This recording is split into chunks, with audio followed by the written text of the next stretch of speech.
Hi, everyone, and welcome to our series, Coping with Crisis. Today, we're going to study help from the right people. And as we have been introduced into our own lives, this coronavirus crisis where we're shut down, our economy's shut down, our lives have basically been shut down. We've been under what I call house arrest for all this time. It's caused a lot of disruption in people's life, obviously. And a lot of people are having a hard time struggling with this new reality and the dynamics it brings to their family and the dynamics it brings to them. A lot of people are getting despondent, they get into depression, they get into old patterns of old behavior, and they're trying to do their best to cope, but they're using humanistic means of coping rather than what God provides and His tools and His grace and mercy. And so part of this is kind of a quasi-counseling that I'm doing through this Coping with Crisis series. And so these are some of the things I would tell someone who sat in front of me in my counseling ministry if they were struggling with a problem that came to their life. And we've done several before, and now this is another installment in this series. And I'm going to continue to do it for a while so that it's just there on the internet that people can access. And because whether it's the coronavirus crisis or you have a crisis in your family, a death in your family, or this or that, whatever the crisis is, it's still biblical principles that'll help you in anything that you encounter in life.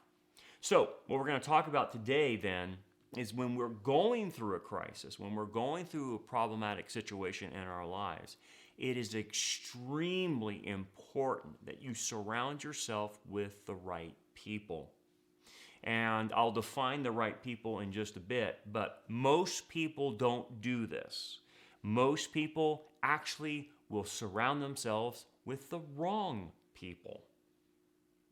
And this is very important to understand because 1 Corinthians 15, Paul talks about this. He goes, bad company corrupts good character. And the opposite would be true. Good company builds up good character, right? But bad company corrupts good character. And so with that principle in mind, we have to understand it will be extremely important whether or not you have victory based on the people that you put in your life to help you in the crisis. And again, most people have a hard time surrounding themselves with the right people. What we would say in the counseling world is that their people picker is messed up for various reasons. Reasons that sometimes I have to go into when I'm counseling somebody. But suffice it to say, they're affected by typically three different areas. They're affected by their past relationships, they're affected by their experiences, and they're affected by what they were taught. And those three hinder them sometimes in the ability to discern people, the right people or the wrong people. And so there's kind of a dysfunction in that because they haven't worked on those issues in their life. And so anyway, I'll give you an example. Like if the person's trained to be an enabler, they'll pick an addict to be in relationship with. If a person wants control, they'll pick other adults who act like children. If the person wants to be mothered and doesn't want any control and wants to be irresponsible, they'll pick some type of adult that's a parent to them. And so that parent will tell them what to do and control them. And they like that. They have no problem with that. And that typically happens in marriages. People end up in a role where they're married to a mother figure or they're married to a father figure, and they play the role of the child or they play the role of the parent in the marriage, and it is a really dysfunctional marriage. But they think they're getting along, but they actually have a parent-child relationship. And so that doesn't help them, obviously. And they do that with their friends a lot of times. A lot of times they want to be around people who make them laugh and have a good time and things of that nature. But they don't want to be around people that actually will convict them, will challenge them, will help them go deep. And so they surround themselves with good time buddies that just want to have a good time. And there's parts of our lives that we need that. We just want to need a good time, and we don't want to have to go so deep in everything. And I get that. But if that's who you surround yourself with in a crisis moment, those good buddies can't help you. They're so shallow, they don't know what to tell you. They have no ability to help you in anything. They'll say things like, well, just hope for the best, or, I'll be praying for you. And that's great that they're praying for you, but that's as much as they can do for you. They really don't know how to help you and navigate you through your problems, because good time buddies are shallow. And that's not a knock on them. That's just the way they are. They're too shallow to help you. So you have to get to people that have deep spiritual resources in them, that are mature, that understand biblical wisdom. And that means that the person will typically have to be studying the Bible for decades. They're typically older, and they're typically, you can see the maturity in their behavior, right? Their behavior is a key in understanding their maturity. But yet people don't look for that many times. Some people actually do know who are the spiritually mature and who are not. And they actually avoid the spiritually healthy and the spiritually mature, because they know that type of person will lovingly confront them, tell them what they're doing wrong, unmask them, or pull down their front and get to the real heart of the issue. And so they avoid those types of people, because with the shallow people they put in their lives, they can put on a front. No one knows anything is going on. But when they're around mature people that understand the Bible, understand human behavior and wisdom and whatnot, they don't like being around them. They actually will avoid them. They won't go to them. And that puts them at a deficit in handling their problems, because there's some element in their problem that they're going to be forced to change something about them. There's going to be something they have to give up, something they have to do differently, something they're going to have to change. And they know, talking to a spiritually mature person, that person's going to point that out in them and say, you need to adjust, and this is how you need to adjust. They don't want to hear that. They just want to take their stuff to a shallow person, dump their load, and make those person feel sorry for them. And the only thing they're going to get out of that, I'll be praying for you. And that really doesn't solve the problem. But they feel good in one sense because they dumped. But there's no solution. A shallow person can't give you a solution. And this is the problem. So anyway, sometimes that's intentional, and people will do that. And you say, well, have you talked to a counselor? No, I tried that 20 years ago. I didn't get the right advice. Well, there's other counselors. Have you talked to a pastor? Have you talked to someone spiritually mature that went through the same things you're going through? No. And when you hear that, you obviously know they're not really wanting help. So anyway, we have to surround ourselves with the right people in order to deal with our problems and crises. Another thing that we do when we get a problem or a crisis, and another reason we avoid the right people, is we typically get what we call problem-oriented instead of people-oriented. Now, we work to solve the problem, and that's a good thing, but we end up trying to do it alone, and that's a bad thing. The first thing you and I need to do when a problem comes our way or a crisis comes our way is not to solve the problem immediately.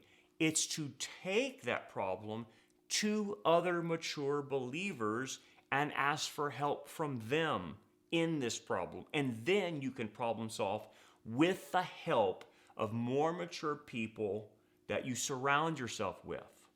And that's part of wisdom, right? You are never to go at it alone. The first thing is to get relational with the people that are going to help you and then try to solve the problem. But again, most people don't do that. They become fiercely independent when their problem hits them, and they try to work it out on their own. And because of their pride, they won't ask for help. Well, they won't understand me. They don't get me.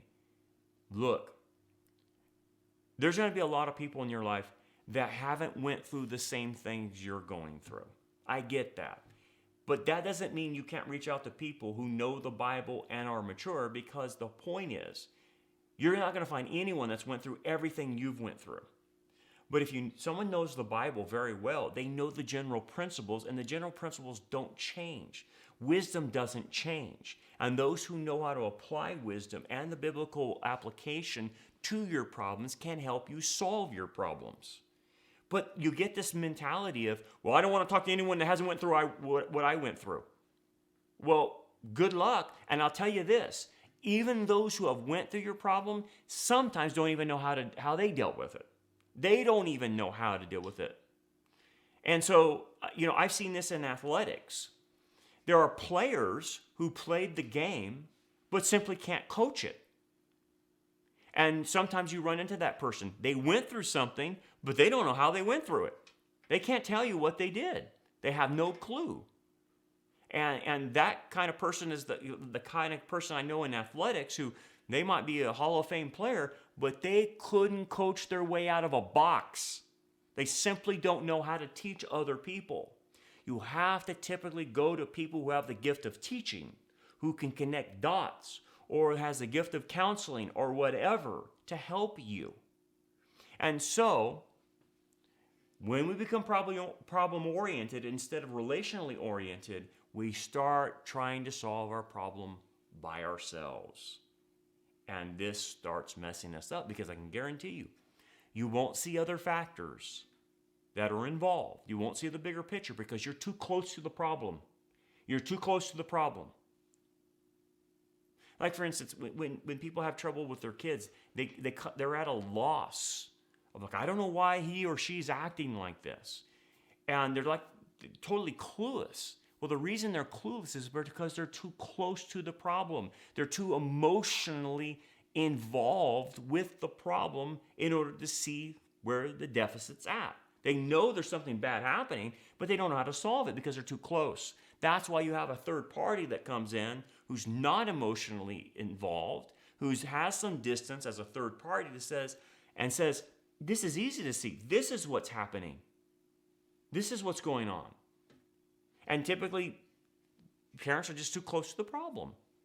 You got all kinds of weird stuff happening. You have sometimes emotional incest that's happening with people and their kids. And what I mean by that is they see the kid as a partner rather than a child, and so they dump all their emotions and all their problems on the kid, and that kid's too young to handle all that. And that's where favoritism comes in in kid relationships. And the parent doesn't even know they're doing emotional incest with one of their children. Now, when I use the word incest, we're not talking about sexual. We're talking about they're getting their emotional support from their kids and not their husband. And that's a major problem. But that happens all the time. You know what's really easy to see? You can see it from afar. You can see what the parent's doing. They'll have a favorite child, and typically the child is a compliant child that does anything mom or dad wants, and that becomes the favorite child. And then if one of the spouses is checked out emotionally and can't connect, that person will then use the child to connect to emotionally. And that's where we get the term emotional incest. It's not a proper relationship. But nonetheless, I give that as an example of why parents can't see that, because they're too close to the problem. And they won't be able to solve the problem. They have to have a third party come in and help them. Hey, you know what you're doing? This is what's happening. I use it as an example, and there's myriads of examples I could use, but suffice it to say, that's why they can't see it. This thinking that I got this one, I can solve the problem, I don't need anyone to help me, that comes from pride. That comes from a lack of humility. There's a lot of things you and I can't solve. And I can tell you, even in my own life, I look at certain things and I'm like, I don't know what to do. So what do? I reach out to my peers in the ministry and I talk to them. I call them on the phone and say, hey man, have you seen this before? I don't know what to do. And I go to them, those who have been in ministry longer than I have, or their peers in ministry or whatnot, and I get their take on it. And I'll say, am I seeing this correctly? Am I doing the right thing here? and then I'll bounce the stuff off of them, and they give me feedback. Feedback is key to understanding if you're on the right path or not. You have to have good feedback, and not from the good time buddies, from your friends who are shallow Christians. We're talking about people who know the Bible. So, what is the problem? We don't want to appear weak. We don't want to appear like we don't know the answers. We don't want to ask for help because it makes us look bad. And obviously, God is wanting to help us. And so they pray alone with God, say, God, help me with my problem. And guess what happens? Their problem is not solved. Because you know why? God is saying, I am helping you, but you're refusing to help. I'm sending you people that can help you, and you refuse to go to them. So when they're asking, I don't understand why God doesn't help me. He's sending you people. You're just not reaching it out. He says, seek and you will find. Knock and the door will be open to you. You have to get up off the spiritual couch and seek it from the right people who are gifted by the Holy Spirit. But most people refuse the help. Proverbs 18:1 says this, a man who isolates himself seeks his own desire. He rages against all wise judgment. So did you catch that?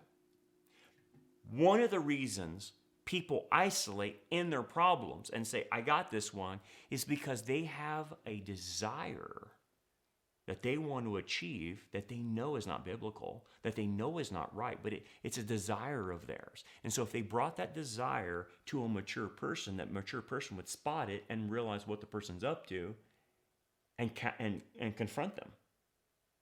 So what the Proverb 18:1 is saying is, the reason many people don't ask for help is they have an ulterior motive. They have a desire that's not biblical, and that's why they don't ask for help. And because of that, they rage against all wise judgment. Because if someone does spot that out to them and says, this is what you're doing, they will get angry at the person who's telling them that. There's many, many times I've been in counseling and I tell people the truth. This is what I'm seeing. This is what I'm seeing happen. And this is what you're doing. They get mad at me. They get mad at me. They get upset because I'm pointing something they know is there, but they'll just say, he didn't tell me the right thing. I didn't like what he said to me or whatever. And I know the game they're playing. I know the game. That they're raging against wise judgment because they have an ulterior motive. That's why they don't go to the right people. That's why they don't seek the right answers. They're up to something. Let me again use this illustration that I used about emotional incest. Do you think if a counselor or a pastor confronted someone saying, hey, you're doing this with your child and this needs to stop immediately, what do you think the reaction would be? I'm not doing that. I can't believe you would suggest that I am doing that. How dare you say that? That's the reaction. They rage against wise judgment against the third party. That's the initial thing. They would not say, boy, howdy, you nailed it. You're right. I am doing that and I need to stop. You think that's what they're going to say? No, they're going to get mad because they have a desire that they want to do it. Because they're not getting anything from their spouse. The spouse is in an emotional deficit. They get nothing from the spouse. So they'll turn to their child. And typically it's the oldest child. And typically it's the opposite sex child. And so with that being in mind, they don't want to hear the truth because they like what they got going on. And if you stop them, they wouldn't know where to get that emotional support. Where should they get emotional support? Simple. The body of Christ. They're to get it from the body of Christ. That's where the emotional support comes from. But they don't want to do that. They don't want to do that. They want to go with what their little system has set up. So when a problem comes our way, or a crisis that we're in, there will actually be a test in it of whether or not you will accept help. And that's the test on any problem that comes your way. Will you accept help? Because the help that comes to you will come in a form that you won't like. Okay? Now follow me on this. When God helps and he sends people to you, again, the test is whether you're going to accept the help. Well, why wouldn't I accept the help? Because it's going to come in a form that you don't like. And that's another test. It will typically not come from a buddy.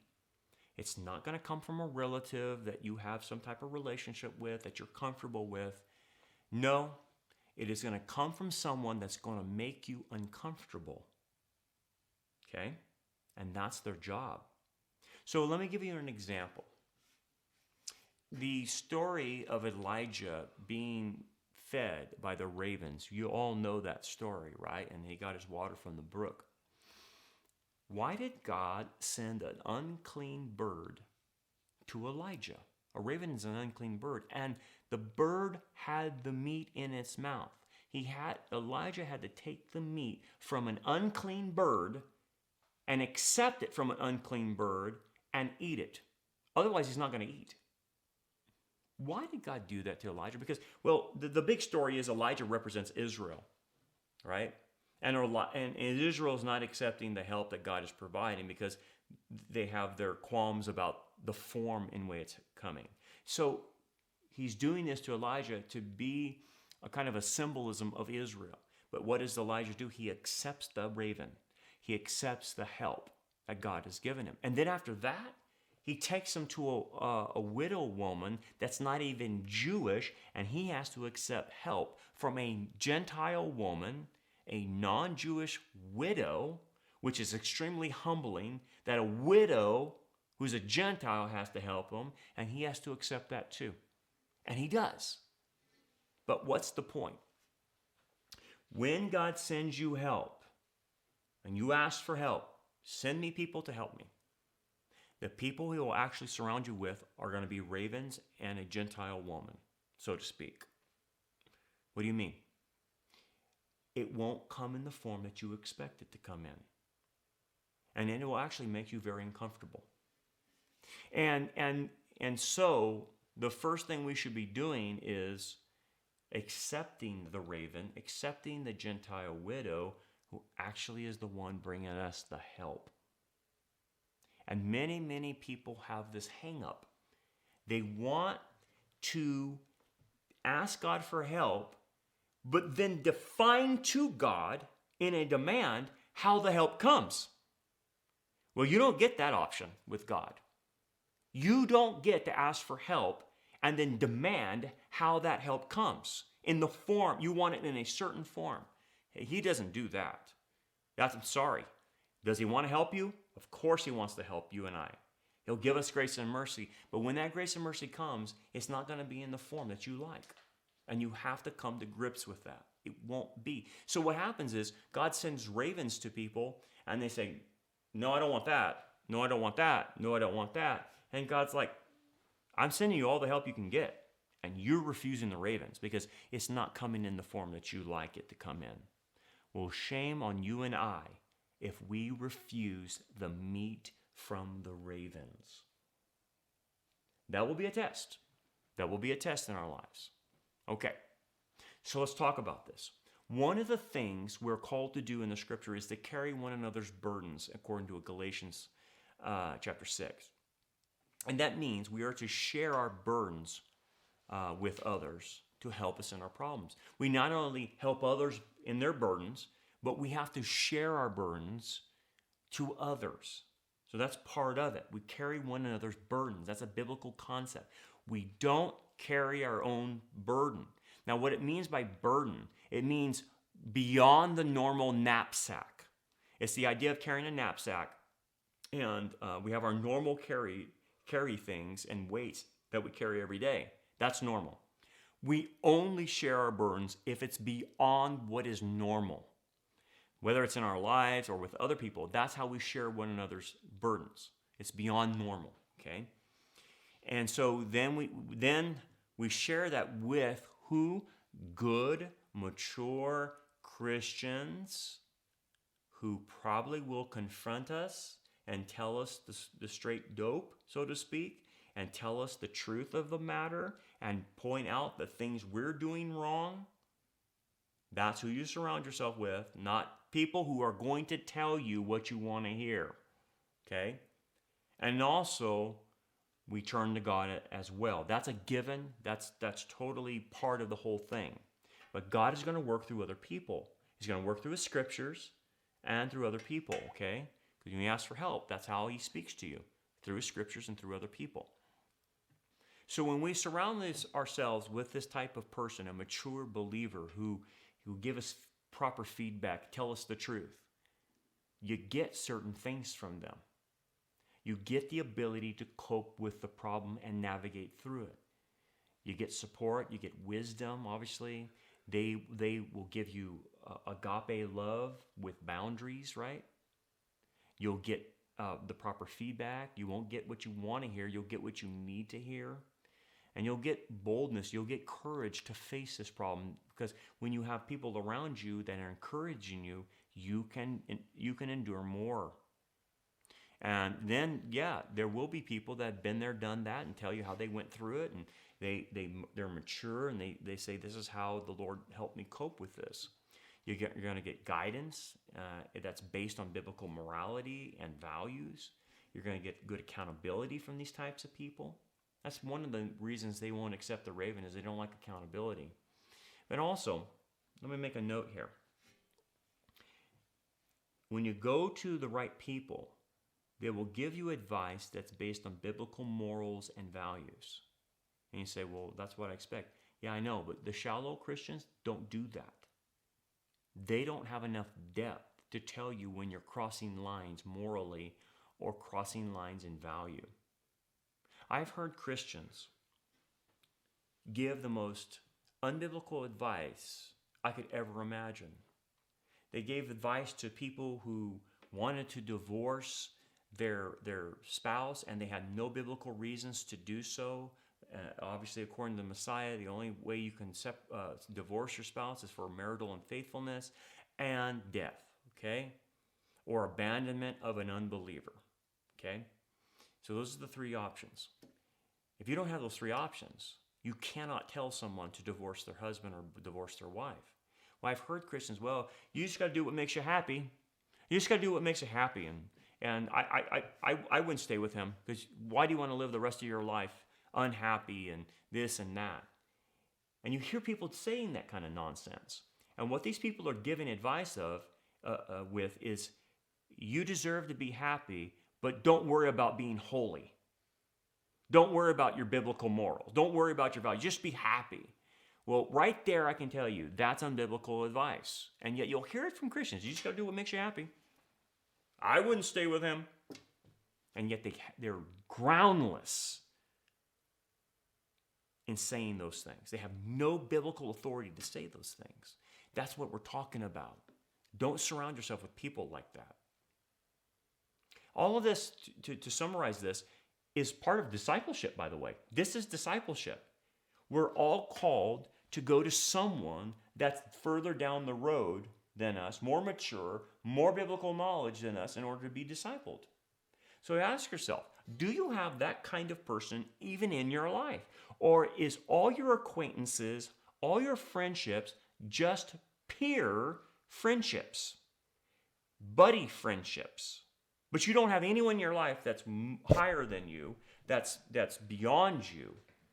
If you don't, then that is a lack of discipleship. You are to seek those people out. You are to say, hey, help me. But if you try to do Christianity on your own, you're going against the framework in which God designed it. You need other people who are more mature than you. So the question remains for you and I. Do we want help with our problem? Of course we do. Then we have to surround ourselves with spiritually healthy people and have to rely on them humbly to help us. Or do you want to go at it alone in pride and receive no help? I've tried to do that, and it doesn't work, because all you do is you end up stagnant and you never overcome the problem on your own. I've been there, done that. I will warn you, don't do what I did. So the choice is ours. There's a pathway out, but only if you will humble yourself. So that brings us to our conclusion today. We want you to watch us next week as we produce another one of these videos of how to handle crisis in our life or problems. We're going to continue to produce more of them. Anyway, if you would like to subscribe, which would be great, you can subscribe to our YouTube channel and then hit the bell option, and that will alert you every time a new video comes up. And you can do that. Also, if you would like to contribute to our ministry, we're a very small church. Right now we can't meet in the school or whatnot. If you'd like to contribute to our church, you can do so through our internet site, rockharborchurch.net. You can go to the giving tab and you can give online, or if you'd like to help us out by just sending us a check, you can write to Rock Harbor Church, P.O. Box 10868, Bakersfield, California, 93389, and we would very much appreciate that. Also, if you'd like to receive text alerts, and the text alert will only be if we're shut down from YouTube, and we would alert you in that case, in that scenario, of a new platform we might be on. So you can send in your cell phone information to info@rockharborchurch.net. Give us your cell phone. We won't abuse it. We're going to keep it in our system, our storage. And then if something happens to us where we disappear off YouTube, then we'll text alert you and tell you where we're at. So you can do that anytime at your convenience. God bless you. We'll see you next time.